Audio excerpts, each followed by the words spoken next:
As Mnangagwa'S 2030 brigades continue to make noise about the chorus and wanting him to stay on in power against the Zimbabwean people's wish, more and more Zimbabwean people come out and speak about this, especially those that have worked with Emmerson Mnangagwa in the past. They continue to come out so vehemently talking about this very idea of the orchestrated stay on power that is done by Emmerson Mnangagwa as some kind of a calculated assault.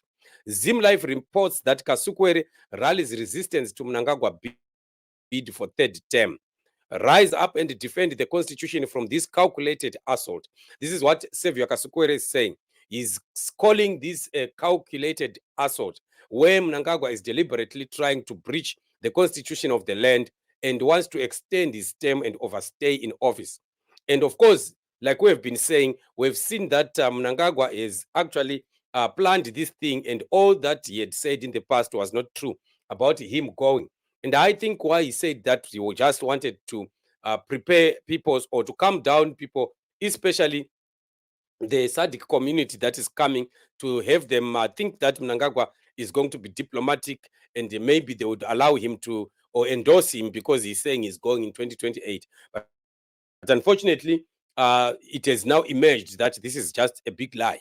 Mnangagwa is lied and is lying and wants to continue to lie to the Zimbabwean people. And this is not going to be taken easily by or taken lying down by the Zimbabwean people. Zimbabwe is rising. So the people that have also been in ZANU-PF and working with him, they know how Mnangagwa operates and they know what Mnangagwa is planning to do at this point.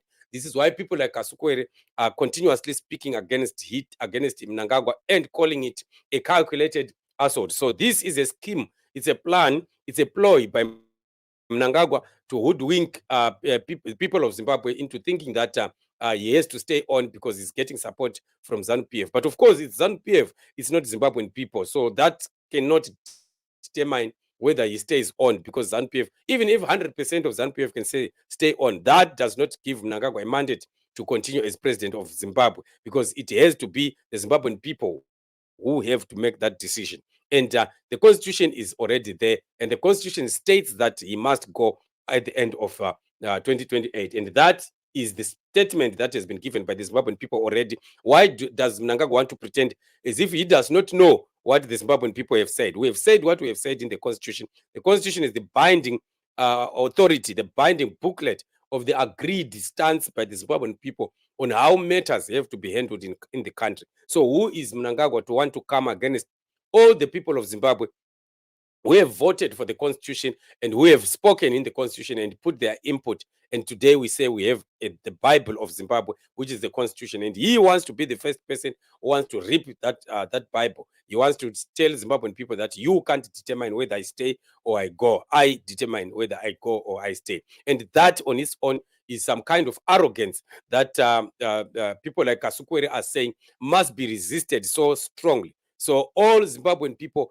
are urged to rise up and stand against this 2030 mantra, which is just a foolish scheming that is being done by the Lacoste people and Emmerson Mnangagwa, wanting to continue looting and stealing and holding on to power in Zimbabwe against the wishes of the Zimbabwean people. So we will continue to send the message out there to say, if Mnangagwa continues to sing this song, the song of oppressing the Zimbabwean people, forcing Zimbabwean people to, accept him even beyond the terms that are stated in the laws of Zimbabwe, that warrants a lot of resistance. And Zimbabwean people must say out clearly and loud that Mnangagwa's time is up and he must go. No negotiation about him staying on. The idea of ZANU-PF saying that he has to fulfill 2030. What 2030 are they talking about? That nonsense.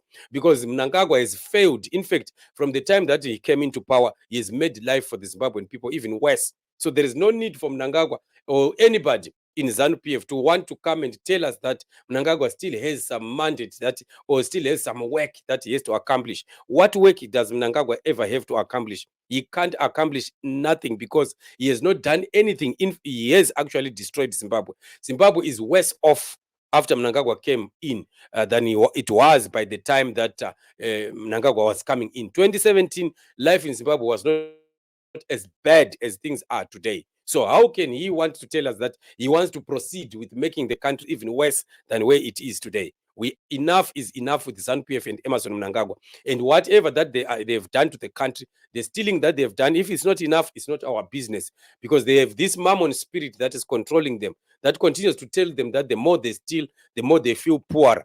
But that is not our problem. If they've stolen what they've stolen, they must just go away, carry what they have stolen, and disappear. We don't want to waste time with them. We want to rebuild Zimbabwe. We want to rebuild our country. We want our country to begin to work again. Our country to start to have industries and factories that work, and have our young people coming back to work, and our young people beginning to make to set up their lives. Otherwise, Zimbabwe has been stagnant for all this while, and we cannot continue to be told by the people who are causing stagnation to Zimbabwe that they still have some mandate, they still have some work that they have to accomplish up to 2030. There's no work that these people are accomplishing. They want to be stealing more. They think that what they have is not enough.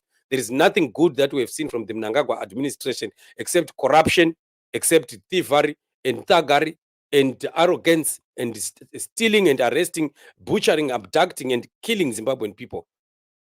All this is all that we have seen from this regime, and we cannot continue to entertain this regime. It's a high time, Zimbabwean people, we are saying enough is enough. We must draw the line in the sand. And this time around, when calls are made that we need to demonstrate during the SADC summit, Mnangagwa is not going to do anything during that SADC summit. Let's put pressure. Let's rise up. The Generation Z of Zimbabwe rise up like what we have seen happening in all other countries, in Kenya, in Uganda, and today in Nigeria. And Ghana are also preparing to start. So this is a wave of change that is blowing across Africa. Let it also pass through our own country, so that we fight this regime, this rogue government of thieves. They must go. Enough is enough. We are tired of Emmerson Mnangagwa and ZANU-PF and all their lies and their thievery. So this is the time that we need to take back our country, restructure Zimbabwe, and have the right people, the right leadership, and Zimbabwe will take the right direction. So this is what it is. So